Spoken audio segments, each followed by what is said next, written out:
میرے دوستو، یہ دیکھنا بہت خوبصورت ہے کہ یسایہ کی کتاب میں کیا لکھا ہے۔ 7ویں باب میں اور شام اور شمالی بادشاہی کے درمیان یہودا کو تباہ کرنے کے لیے ایک بڑی جماعت کے بارے میں پہلی آیت ہے، اور یسایہ کا 7واں باب یہی کہتا ہے، یہ اس کی پیشگوئی ہے۔ اور شاہ یہودا آخذ بن یوتام بن عزیہ کے ایام میں یوں ہوا کہ رزین شاہ ارام اور فقہ بن رملیہ شاہ اسرائیل نے یروشلم پر چڑھائی کی، اور پھر کیا ہوا؟ لیکن اس پر غالب نہ آ سکے۔ اس سے کوئی فرق نہیں پڑتا کہ آپ کے خلاف کیا ہوتا ہے یا کون آپ کے خلاف کھڑا ہے، کیونکہ جب یسوع آپ کے ساتھ ہے تو کوئی بھی آپ کو کچھ نہیں بگاڑ سکتا۔ اس لیے مسیح یسوع ناصری پر ایمان رکھیں۔ اب یہ گواہی دیکھیں۔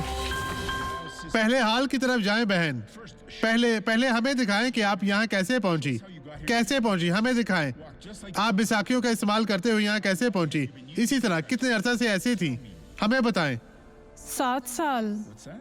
کیا 7 سال؟ 7 سال؟ آخر کیوں؟ موٹر سائیکل کا حادثہ۔ موٹر سائیکل سے آپ کا حادثہ ہوا؟ میں نے آپ کے لیے دعا کی تھی کہ آج موٹر سائیکل کے حادثے کے بارے میں، تو اس طرح آپ چلتی ہوئی یہاں تک آئی ہیں، اس کے بغیر آپ چل نہیں سکتی تھی۔ چلیں اسے اپنے بھائی کے پاس چھوڑ دیں اور اس حال کے ساتھ چلتی جائیں۔ خدا آپ کے ساتھ ہے بہن، آگے بڑھیں۔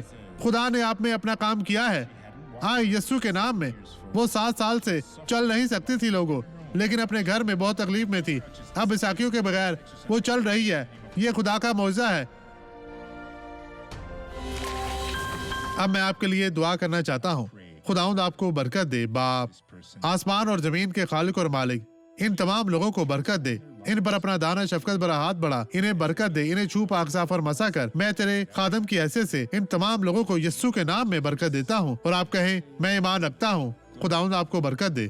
خداوند تیرا شکر، تیری تعریف ہو۔